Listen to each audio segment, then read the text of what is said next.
Okay, good afternoon, everyone. Thank you so much for being here. My name is Sade Oyinade, and I'm your moderator for today's panel, which is titled The Art of Indie Casting at the Proof Film Festival, powered by American Cinematique. Thank you for joining us. Appreciate it so much. This will be an hour-long panel, and we'll start with some moderated questions, followed by time for audience Q&A. So make sure you get your questions ready for our knowledgeable guests. After the panel, please join us for networking in the theater lobby so that the festival can set up for the next session. And don't forget, please silence your cell phones. Take a moment to do that. And just a heads up that this panel is being recorded and photographed. So now I'd love to introduce our amazing panelists. If you guys could just go down the line and introduce yourself, just give us your name and your background and some of the projects that you've worked on. Hello, so my name is Olivia Brown. I'm a writer, director, and casting director. I've done a bunch of projects now. This year I've worked on about 4 projects that were kind of tough to do during like the strike. But yeah, currently I'm working on another short with a friend called Skeletons and Sidewalks. Hi, I'm Noa Isabella. I am a casting associate director, also write stuff on the side.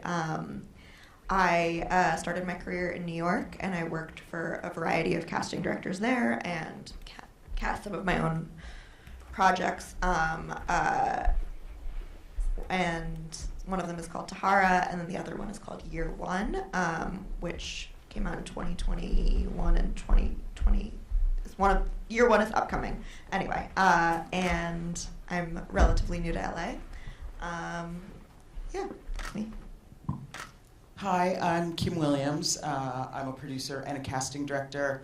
I've been doing this for probably far longer than many of you, your age, before you guys were even born. But I've dabbled both on the studio side of things and the indie side of things, both television and film. If I weren't this old, I could probably remember some of my credits, but I don't. But you can ask me anything, and I'm happy to share. Great, thank you. Well, let's go down, and talk about how each of you got into casting in the first place. So for me, it was like, I'm such a stubborn person that you can't tell me no, because I'm gonna do it anyways. So it was definitely my first short that I wrote, direct, and casted and produced, and just pretty much all of the hats for making a short film. Is kind of how I got into casting. It was very okay, what do we need to do next? And casting was one of my favorite parts of shooting or putting together my short film. It's called The Colors of Me. So I kind of just fell into it, and then last year, 2022, I wrote, directed, and casted 4 shorts of my own. And that was the whole goal for the year. And one of the things that I wanted to accomplish was making sure that anyone who helped me during that process of shooting all 4 shorts in 1 year, which is a really tough thing to do. Won't do it again. Don't recommend it for anyone. Was for this year, I wanted to help everyone produce their own stuff. So I've been going around talking to directors and writers who are and doing their own cast or doing their own films, and I've just been casting for a bunch of those this year. So it's definitely been and it's a love-hate relationship with casting, because it's I love watching reels and sending out sides and seeing auditions and talking to actors, but then it's the bad half of which is dealing with actors that are kind of tough and have other priorities and aren't taking your project as seriously as the other ones. So it's kind of a love-hate relationship. I got into casting by making a mistake. I confused casting and casting directors and agents. I had been told in college that the best way to start your film careers to work for an agency, and I had an interview for a casting internship that I fully thought was with an agency until halfway through the interview. I got the internship, so they couldn't tell, but I had that internship, and it was just sort of the most exciting internship I had. It was like a big office that was working on a lot of big projects, and there was always something going on. And the other things that I had worked on in, like, for production companies or smaller film productions, there was so much sort of like sitting or waiting around. And in this casting internship, I just had stuff to do all the time. It was very interesting.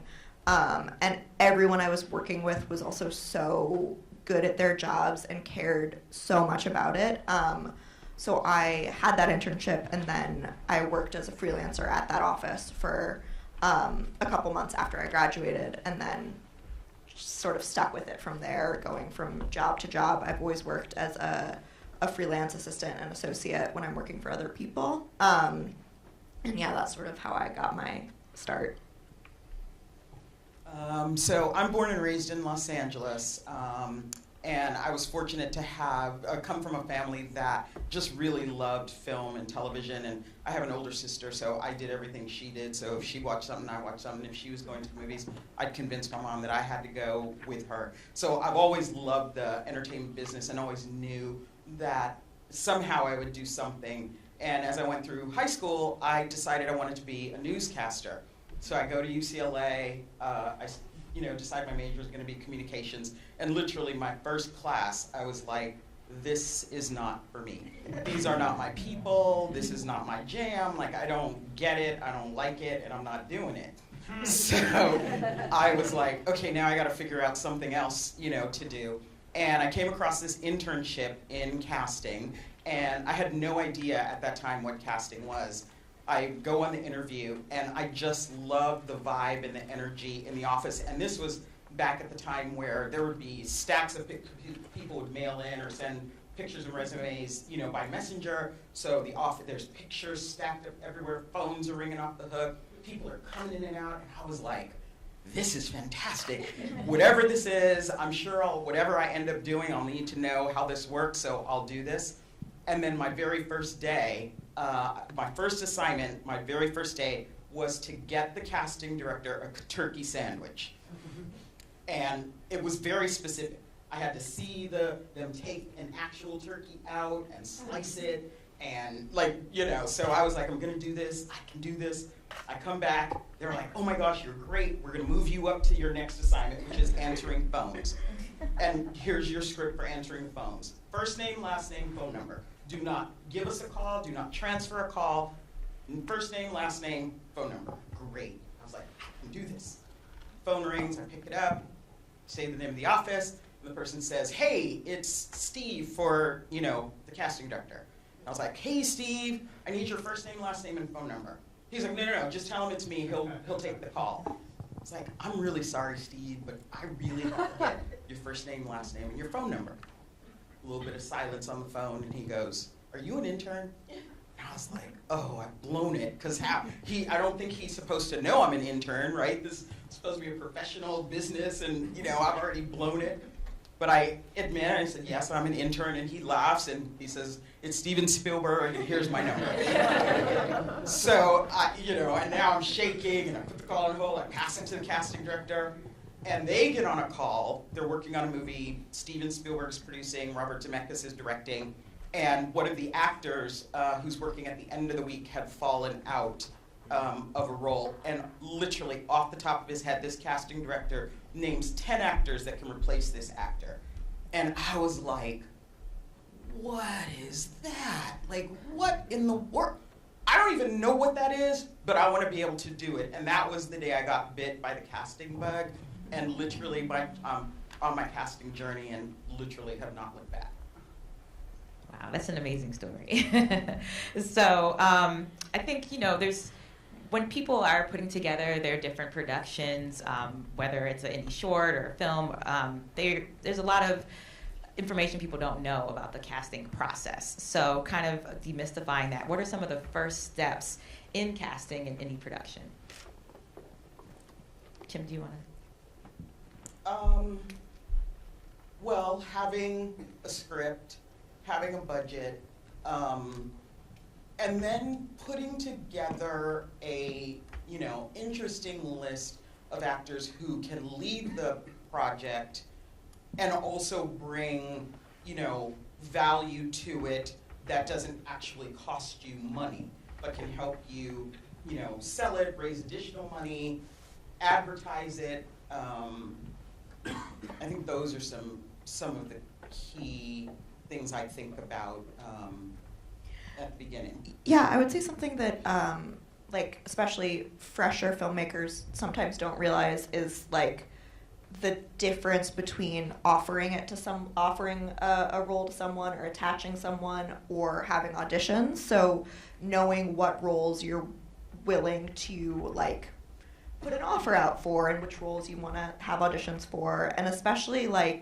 if you're a smaller budget film or less established, having faith in the person who's come aboard to be your casting director. If they say someone is quite good and they have a decent demo, but you're not the most familiar with them, that offering them the role might be the best way to get that person involved in your project, because it makes the project a little bit more, it's gonna go to the top of their list, even if there's someone who, I always say that my dad doesn't know who they are, but if your casting director is saying listen, they work a lot, they audition great, there's someone who I think there's a lot of buzz around. So the difference between offering it to someone who's maybe smaller, obviously you're offering things to Brad Pitt or whatever, but someone who you don't necessarily know as well, to get them excited about and interested in your project. I would say my first steps are normally kind of basic. It's just I think a lot of people move here to become actors and they don't actually put in the time and the work to become actors and become even great actors or good actors. So the first things I look at is do you have a reel? Do you have a headshot? Do you have a resume? And are you located in Los Angeles? Because I've gotten so many people who are I'm in the Bay, but I travel down, and it's just I feel that if you don't live in LA, then you don't put in the time and effort, or maybe you do, but it's not, I just feel you're not gonna be as committed. It's driving down the road and driving 5.5 hours away I feel you're not gonna be as committed as an actor if you're not here. I think that's a bit, probably unpopular opinion, but I think those are things that I look at first whenever I'm considering an actor. And then second is okay, would this actor and the director get along personally? How is the communication between me and the actor? Is it hard, or am I already pulling my hair out and I'm just sending emails? If I'm having that issue, then I know the director is definitely going to have that issue. And I think a lot of it is am I going to push an actor through who isn't answering emails within an unreasonable hour, or if they're putting other priorities ahead of your project. I actually have a horror story. One of the projects I was shooting last year, one of my main actors, she texted me 2 hours before we were supposed to shoot. All the locations are booked, everyone's here, we're ready, and she's hey, I got a table read that is more better than your project, and this could make or break me. And it's just a table read. So it was after that, it was definitely looking at actors closely. What are your priorities? Can I help you? Are your priorities and my priorities going to align? And so after that experience, it was okay, this sucked, clearly, and let's make sure it's not going to happen again based off of character personalities with the actor and director. Absolutely. I mean, there's a lot to be said about how those situations are handled. So I definitely understand that. I think a very important part of the process that people don't always understand is exactly when does a casting director come into the process. Can you give a little insight into that?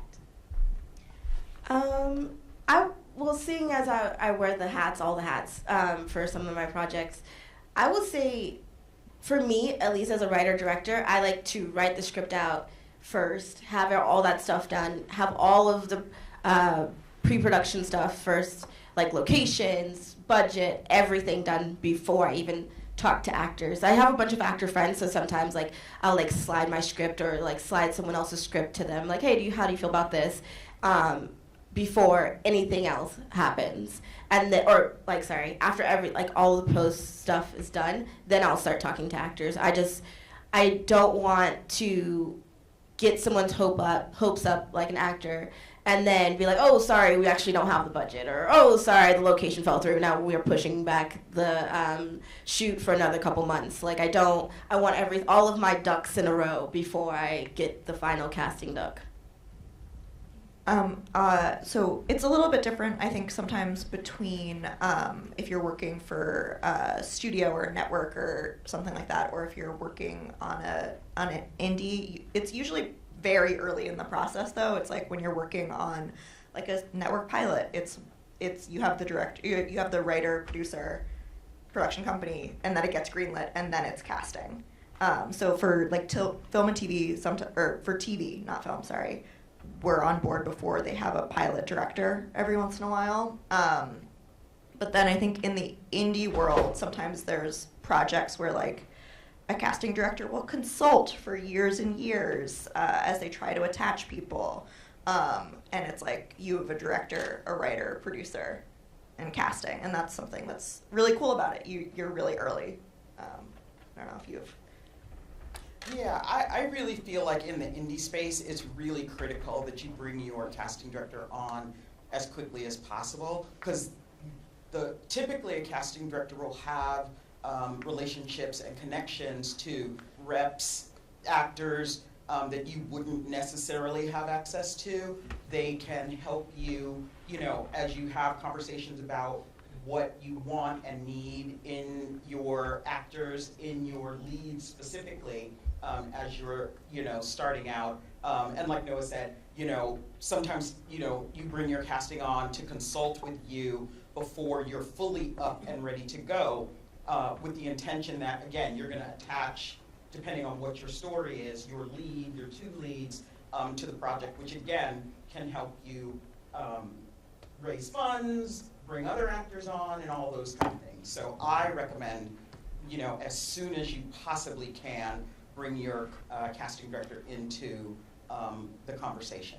I think that's also why casting directors will get producer credits a lot of the time. I used to work for a woman, Laura Rosenthal, who cast The Kids Are All Right, and she cast that movie twice. She cast it as it like attaching people early on, and then that fell apart before they could get financing, and then she cast the whole movie again, which is the one that you've seen. And so she is a producer credit on that film. Yeah. I think that's a very good point, because that's a major part of the process. Kind of going off of what you're saying, what kind of advice would you all give to filmmakers who are looking to work with a casting director, especially on an indie project, whether it's when you come on board, just if you can give us a general idea of the different kinds of advice you would give a filmmaker on an indie project. I would say put a budget in your film for a casting director, and then budget more for your actors than you think you need. I think that's something people forget a lot of the time, and they like to be like, well, this is the minimum for actors, so this is what we're going to do. And I know fundraising is difficult and tricky, but it is ultimately it is still a business, and you're trying to make your project as attractive to people as possible. So if you can squeeze some money from other parts of the budget for actors, I think that is very important. It's usually like the second question I ask people when I'm asking them about a project. It's like, what's the script and what's your budget? And I think also one of the things that is always appealing about writers and directors that I've worked with is people who make confident decisions quickly and are not always looking for a sort of shiny penny. Like, you want to find the right person and the person who you feel deeply connected to. But a lot of the time, people just want to keep the ball, like just want to keep searching for the sake of searching. And I think it often speaks to a level of insecurity in their own talent. So making confident decisions quickly is something that's very appealing when you're working with a casting director. Yeah, I think, I'm not sure I agree with you on the, insecurity and talent. I think, like anything, when you're just starting out and you're just sort of getting your feet wet, there are gonna be times where you're not sure, you can't make a decision, you wanna make the right decision, this is your baby, this is the thing that you've put your heart and soul into, and you wanna make it right. And so I think it's really important in those moments and times to have a casting director that you trust, that you've developed a relationship with, and then they can help with their experience, again, their relationships, to guide you to the right place. So I did an indie film over the summer. We were fortunate to get an interim agreement, and my director was a first-time writer-director. He's worked in the business before, but this is the first time he's actually written something. It was a very personal story. First time he's, helmed a film. And he was very, although he knows actors, he recognizes talent, his issue was then translating that to making a choice about who these, who he's gonna hire for these various roles. And my job is to, again, reassure him that he's on the right track. I would always say to him, take your time. If you're not sure about this, take the weekend, look at materials again, think about other options. Let's talk again on Monday. And because that's my job, is to help you navigate this really treacherous, tricky waters. And there would be times where I would say, here's who we should go to for this role. And he'd have, oh, I'm not sure, I don't know, I'm thinking about this and that, and I haven't seen him do this before, and I don't know. Again, that's fine, breathe, take your time, we can get through it. In that instance, we ended up going to a couple of other actors who had bigger names, but were just much longer shots. And I always think, take the shot. All they can say is no, take the shot, right? Not to Brad Pitt in some instances, but realistically take the shot, right? And we did, and it didn't work out. And we came back to the guy that I had been saying, like, this is the guy you should, he looked at his material again, he was like, okay, let's make the offer, we're gonna do it. So we make the offer, the actor reads it, he's like, I love this. He and the director get on a call together, and the director calls me and he's like, Kim, this is the guy. Like, I don't know what I was waiting for, I don't know what took me so long. But again, it's a process. And again, that's my job, is to let's go through it together, let's navigate this, let's figure it out, and we'll get there. So yeah, that's what I would say. I would say more like, again, this goes back to like the personality thing. Like, I would sit with, the first thing I do whenever I like talk to a new director or writer or whoever I'm casting for is like sit down with them and have a conversation about who they see for which roles. Like, especially if they're like major roles and they're like the lead or even supporting, I would sit down with the director and ask them, what kind of personality do you see for this character? Who do you see for these characters? Because I think at the end of the day, it's about what the director wants, but also what you can like put in front of them. Like, for me, at least doing indie projects, like I'm not dealing with like big name people. So it's like definitely like kind of who is interested enough in this project and who fits this mold, what the director wants. So having an honest conversation about, or the director and writer, and like seeing like who would fit this personality, what can I do for you, and what's the budget that we can afford for these actors. Great, okay. I want to kind of get into some of the success that you've seen with indie productions, because we all know it can be difficult depending on budget to get, different name talent, and sometimes it's not even about the name talent. It's just about getting the right people, in those roles. When have you seen indie productions excel in casting and getting name talent attached, especially when it was a newer filmmaker?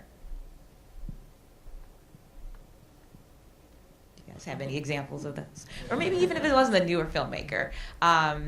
Just because if you've had any examples of anyone getting name talent, or just kind of someone who maybe was a bigger name, not someone so necessarily new, in an indie production. Have you seen that? Have you been able to cast name talent in some indie productions that maybe had, if there wasn't like a new filmmaker or someone who was newer to filmmaking?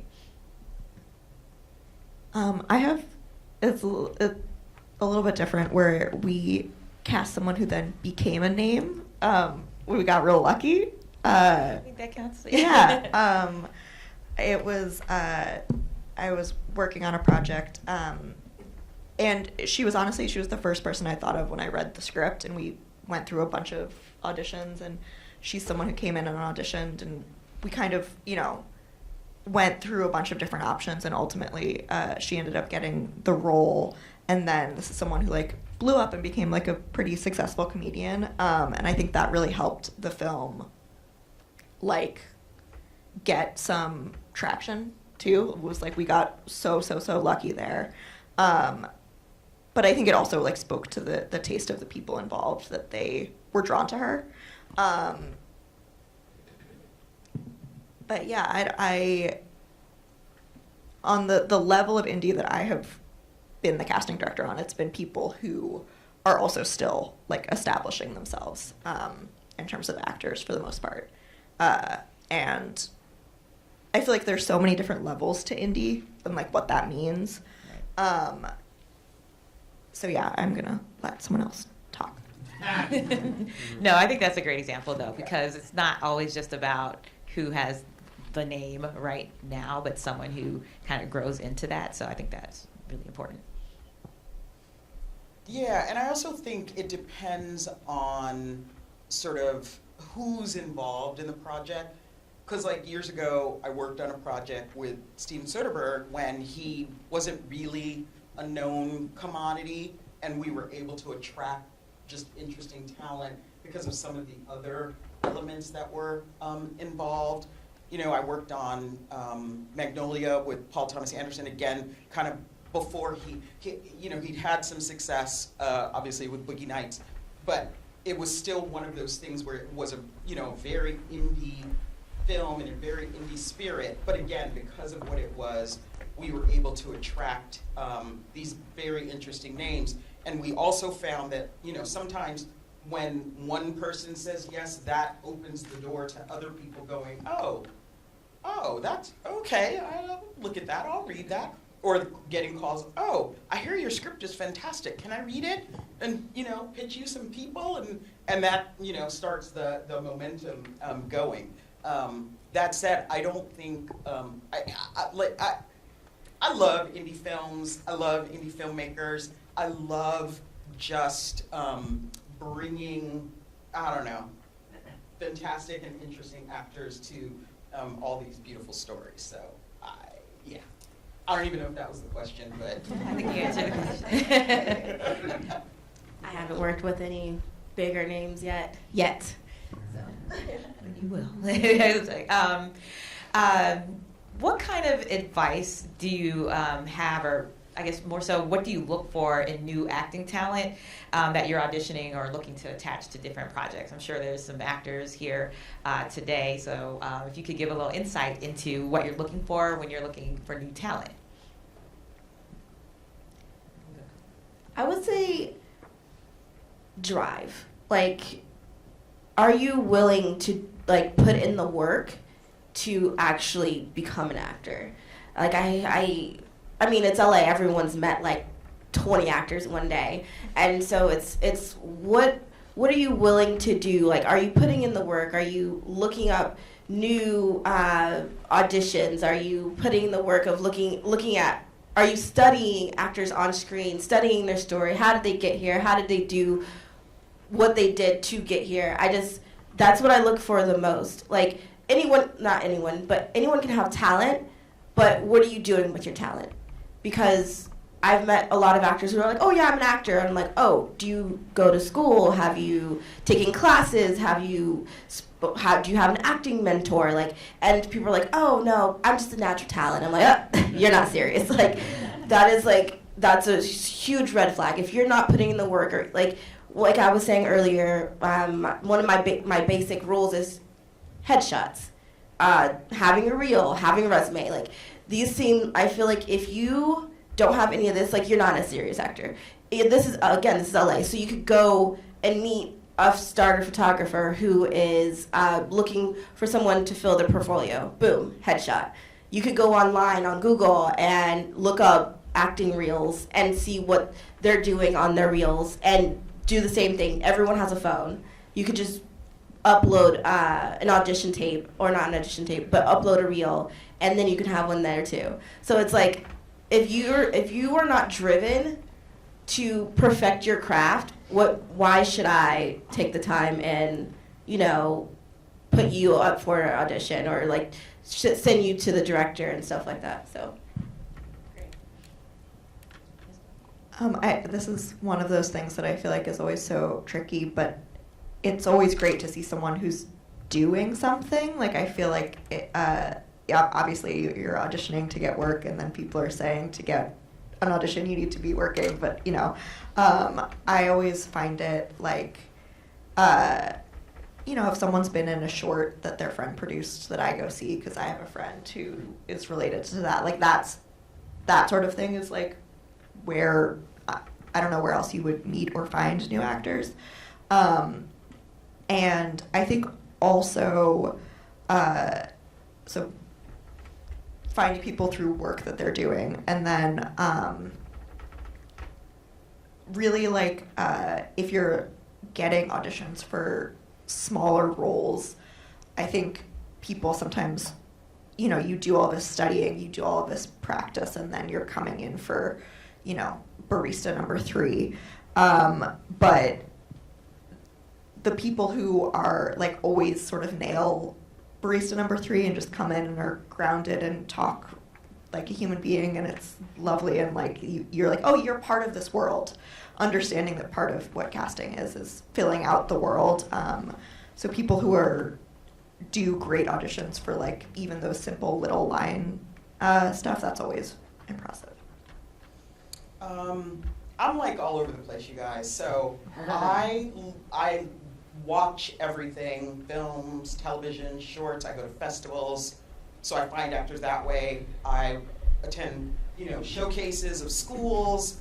I even meet people just on the street at Nordstrom and Starbucks, whatever it is. Again, depending on what I'm working on, sometimes it'll be for something specific. Sometimes there's just something about this person that I meet that I'm like, okay, I'll take your information, I file it, and then at some point, inevitably, I'll go, oh my God, what about that guy that I bumped into, outside the, movie theater the other night, or a year ago, or whatever it is.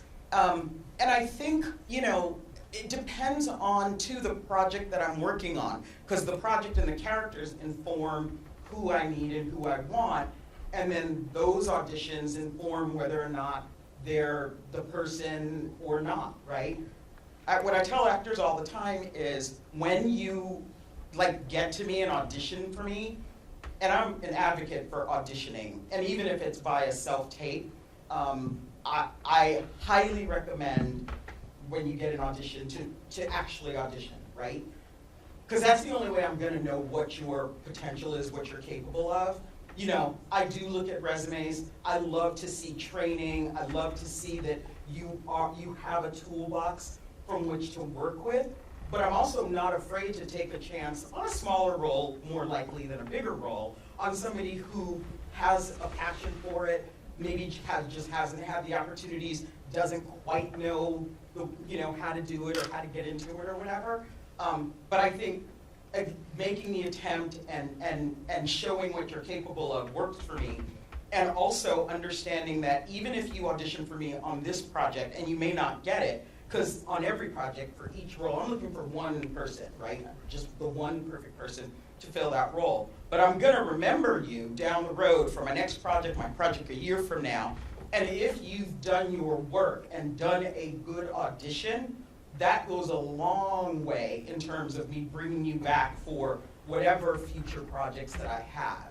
And so I think it's really important when you get the opportunity to, again, show up as your best self, do work on your material, understand your character, do the work that's required of you as an actor so that I can then help you go and follow your dream and your journey to where you want to go.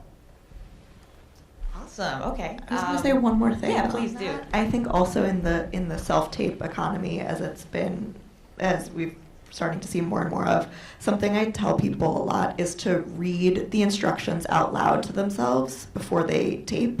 This is a silly little practical thing, but like people, we're not in the room with you as much anymore to adjust tiny little things. So I think that goes a long way. It's like you read something, you think you've read it, and then you read it out loud, and you're like, oh no, I missed, some little thing. So that's a little tidbit I I'm give going to people. comment on that too. Like, I don't even care about any of that stuff. Do the work. Like, show me you are capable of doing this role. I don't care if there's stuff going on in the background. I don't like it. I don't prefer it. But if that's what you do the work of the role and the actor. That's what I say. I would say one more thing to agree with you, like reading it out loud. I also recommend, because I would say do it 3 different times. Like, do it 3 different times, show a friend, show a roommate, and then see how they feel, and then show someone else.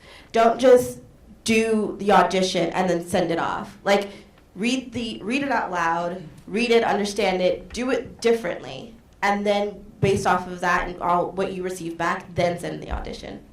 I think that's great.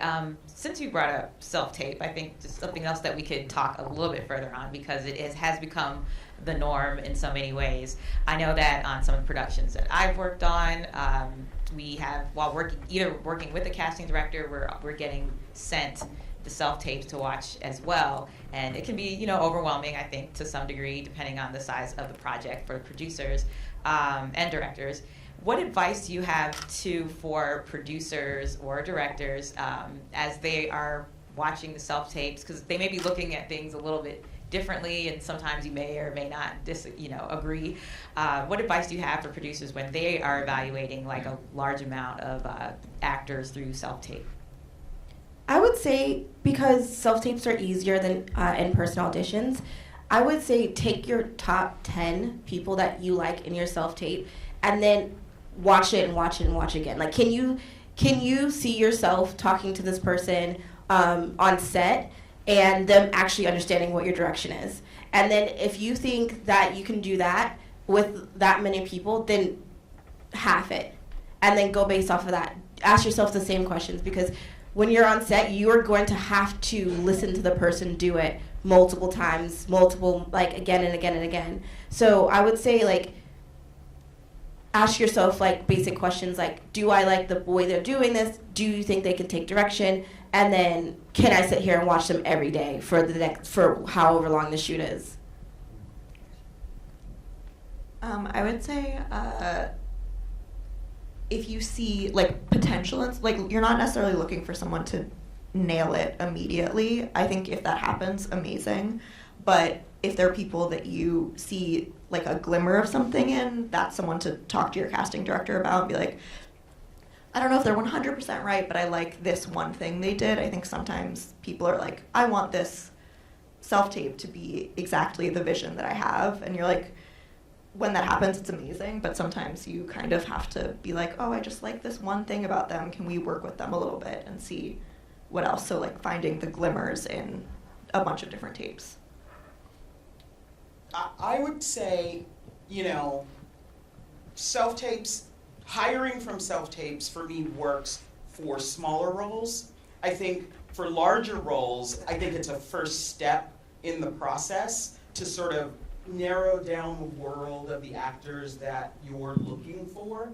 And then I would recommend, if you can't do in person, then you do virtual auditions where you actually have the actors come in and audition for you, take notes, take direction. Because I think when you're on set, you don't have time to think about all that stuff. What you want is your actors that you've now started to develop this relationship with be able to have a bit of a shorthand, because now you've worked with them in a virtual session, you've had a callback virtual session, you've had a chemistry, session with, actors that are interacting with each other, and then you've done rehearsals, so by the time you get to set, you guys have now developed this, working relationship. I don't think that is necessarily doable from just casting from self-tapes. It can be done, but I think you need a really skilled, either you as the filmmaker have to be very skilled and know exactly what you want, or you have to have a really skilled casting director who can assemble a cast that makes sense, that works, and can deliver for what you need when you're on set.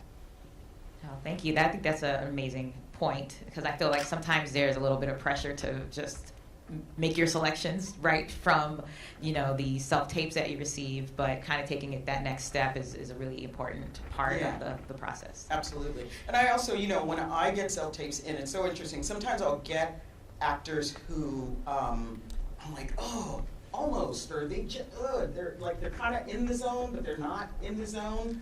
And then I'll go back to them or their reps and go, okay, let's take this again. Here are a couple notes. Let's do it again.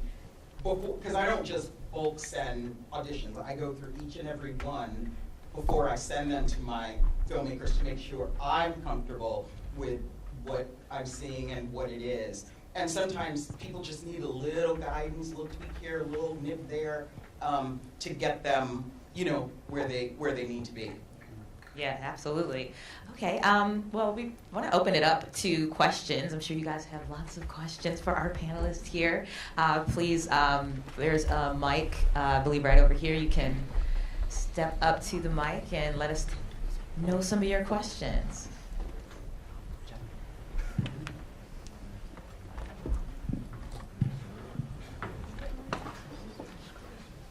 Hey guys, thanks so much for being here. This is sort of referencing back something that was being discussed a little earlier, but when you're on an indie production and obviously you're working on a limited budget, how do you know when to do an offer versus asking someone to audition? Like when you're the little guy, like when is it? Like, is it a slap in the face to ask certain actors to audition? And if so, how do you know that? I guess additionally, other forms of auditioning, like setting up a meeting between the actor and the director, things like that. Is that something that is commonly done? Do you recommend it, etc.? Thank you. I think it's a case by case process. I feel like I'm not going to have a great answer for you there.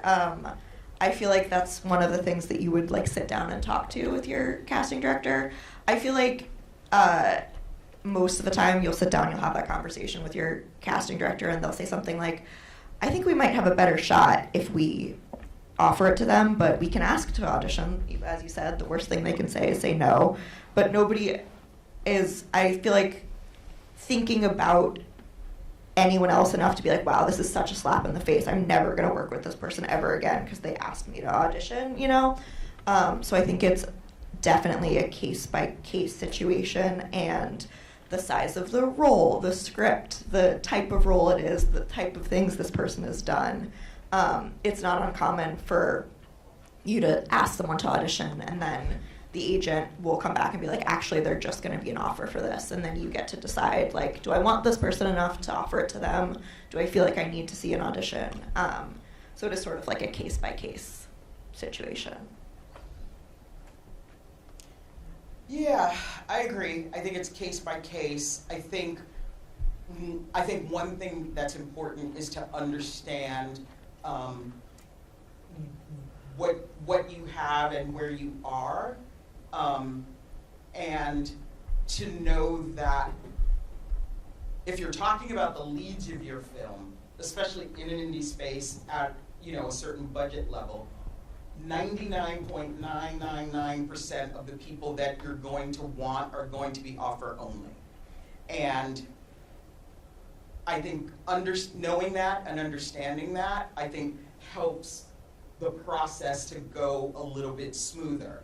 Because again, from a casting perspective, I'm not going to, these 10 actors, agents, and asking them to audition because I know they're not, I just know they're not, that's not gonna happen, right? So that's not even a realistic ask.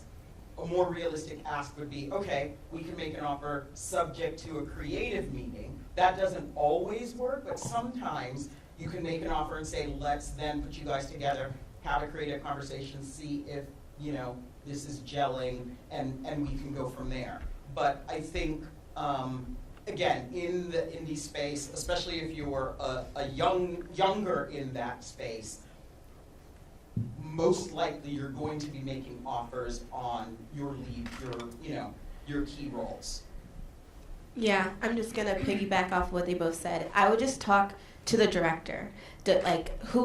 What do they want to do? Are they comfortable with just offering only, or do they how bad do they want an audition? Thanks so much. Those great answers. Thank you. Next question. Hi, thank you for being here. I have a question from an indie producing perspective in terms of attaching a casting director early on the project before financing is in place. So what kind of materials or packages do you all respond to when someone's reaching out and hoping to attach you to their project? It helps with finding an actor and moving it forward.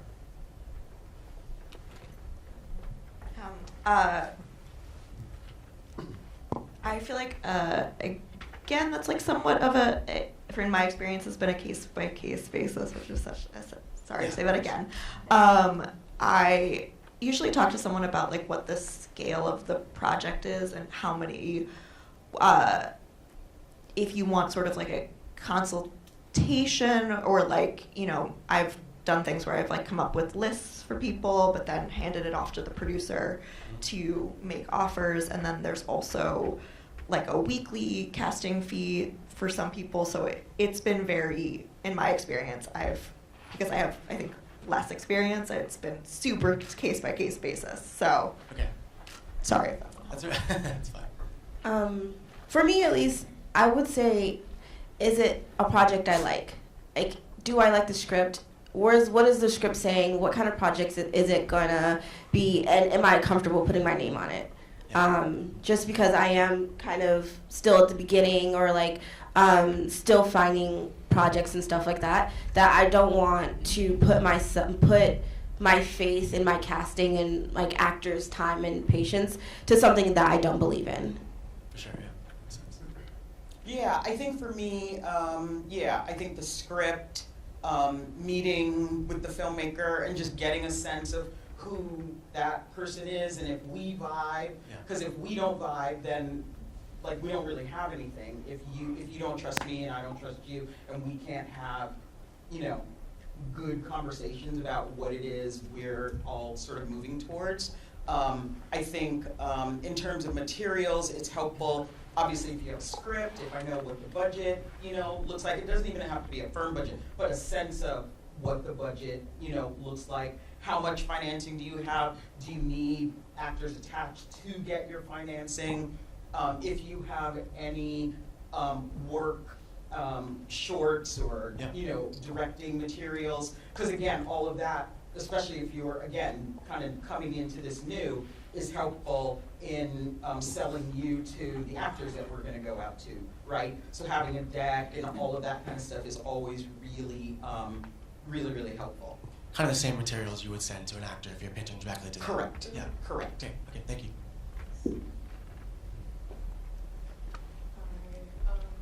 I would like to thank you all again for being here. And also, I'm curious, for filmmakers who are interested in working with non-actors, what does the casting director role look like? And what does that process look like if you've ever worked with a filmmaker who's interested in that? And by non-actors, is it you, are you in a specific world, like circus performers, for example, who aren't actors, but you want that, Exactly, or people who are working as farm hands or something like that? Yeah, I mean, I think same thing. I think you still want to have a casting process because you want to make sure that the people that you're bringing into this can deliver your scripted material, and you can make your days and all of that stuff, and that they pop on camera and are able to tell the story that you want to tell. I would say, yeah, like, even if you're a circus performer, you're still gonna have to, like, know what to do on set and where you're supposed to be. You're also still gonna have to talk to the director and, like, mesh well with them, so it's definitely still personality. Even if you aren't an actor, you're still gonna have to know the day-to-day of, like, being on set. I think something to be aware about with something like that is you might have a longer casting process if you bring a casting director on board for something like that. You will definitely Yeah, have a longer yeah. casting Yes, you will definitely have a longer casting process because it just, we're not reaching out to agents or pulling from our own mental Rolodex. It's a big outreach push, and it's just a different type of work. And also in those scenarios, rehearsals are critical so that, again, once you get to set, everybody is jiving, knowing what they're supposed to do, especially in a space where people aren't used to being on a set and in front of a camera and taking directions from a director. You really want to make sure you build in a lot of rehearsal time into your schedule.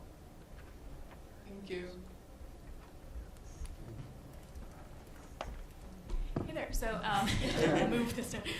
So I realize this question is a little bit less about the art, more about the business. But SAG interim agreements, are those? I heard, early on in the strike that they were like very tough to get, that there were hundreds of films backlogged and only 2 people working at SAG. And I'm just curious to know if you guys have an update on that. Is it still the same? It's about the same. Wow. Okay. Wow. That's my question. Thanks. Good to know. Hello. Well, thank you. This has been really informative for me. I feel like I've been in the film world for a very long time, and I'm only just kind of now bridging into directing and creating my own things. So very naive as far as the relationship between directors, casting directors, and all that. So feel free to speak to me like a child.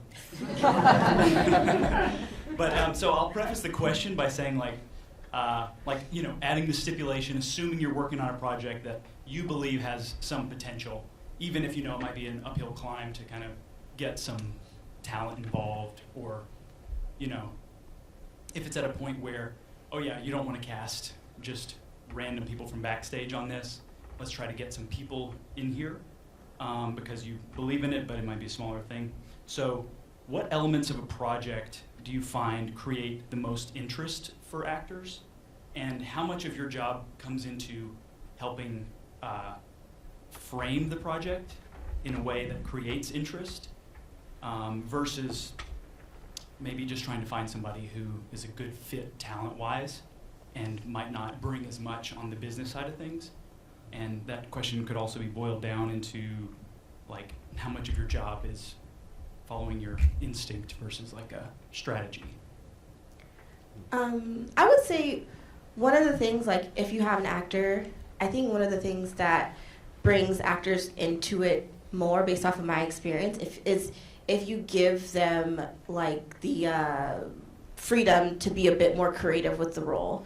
If you are talking to an actor and you see that the role going this way, but they're like, oh, can I play around with the way I move my hips or the way I say this, or if I put an accent on it. I think that brings in actors more if you give them the ability to be creative, because acting is not just here, read this. It's putting more into it, their heart and soul, and how they see the character and bringing their personality into it and stuff like that. So I think when you're looking for actors, I think if you give them a bit more creativity to the role, then I think actors become more interested in it.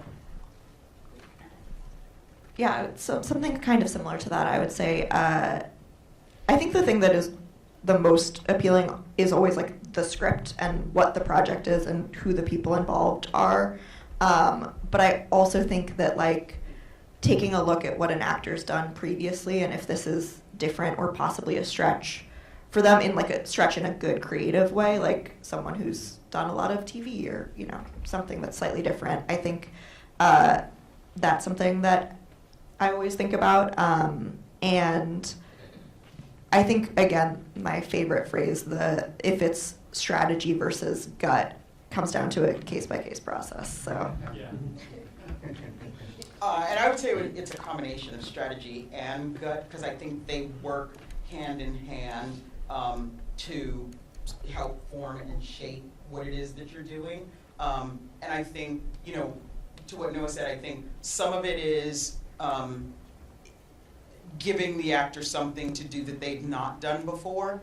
Sometimes it even comes down to they just want to know how many lines they have, how much time they have on screen. Like that is like a thing sometimes.